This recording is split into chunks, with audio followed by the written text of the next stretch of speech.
Today's Parliament sittings commenced with votes of condolence for late parliamentarian Mangala Samaraweera, led by Prime Minister Mahinda Rajapaksa and opposition leader Sachit Premadasa. Delivering his address afterwards, Foreign Minister Professor G.L. Pires paid tribute to what he termed the late Mangala Samaraweera's firm sense of conviction behind his decisions that may not have been popular with his opponents.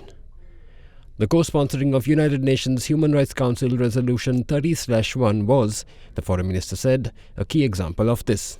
Indeed, he did something which I don't think any foreign minister in any country did at any other time. That is, when a resolution was brought in respect of Sri Lanka, a resolution that was very sharply critical of the country's armed forces, the Honourable Mangala Samaraweera decided not only to support that resolution but to co-sponsor that resolution. And I know that officials in the Ministry of Foreign Affairs very strongly advised the minister against embarking on that course of action. But he believed that it was the right thing to do. We don't think that it is the right thing to do, but he did. He did not for a moment believe that that would advance his political career. He regarded it as utterly immaterial, and he did it. Now, his view was that issues of reconciliation must be handed over to international bodies. That was the way to achieve credibility. Now, that is an ideology which we believe to be not correct, because we believe fundamentally that reconciliation must be addressed in keeping with the culture, the historical antecedents and the social traditions of each country. There is no size that fits everybody.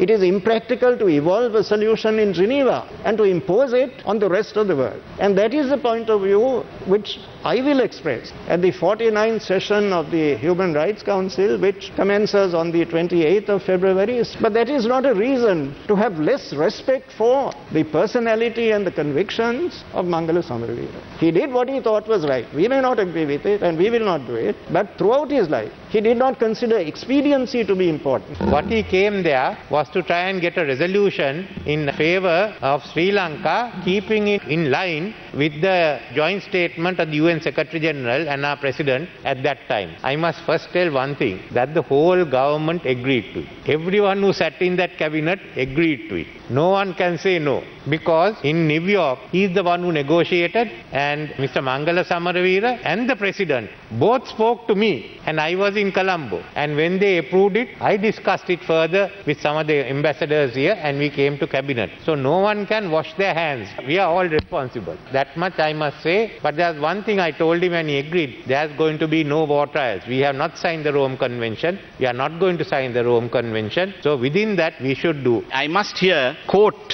from the tribute by one of our celebrated diplomats, Prasad Karyavasam. This approach was aimed at bringing all action on alleged rights violations in Sri Lanka away and out of Geneva and New York to be handled exclusively on Sri Lankan soil. It was expected that this locally designed inclusive approach would not only revive international recognition for Sri Lanka's judiciary, but would create internationally recognized truth-seeking platforms and evidence to vindicate all those wrongly accused and provide appropriate redress to those wronged during conflict in Sri Lanka. This approach would have also restored the reputation of Sri Lankan security forces. Meanwhile, Ahila Lankai Tamil Congress parliamentarian Gajendra Kumar Ponnambalam during his tribute stated that it is the late parliamentarian's firm belief in charting a new political direction that can save Sri Lanka from heading down the precipice that it finds itself moving towards right now.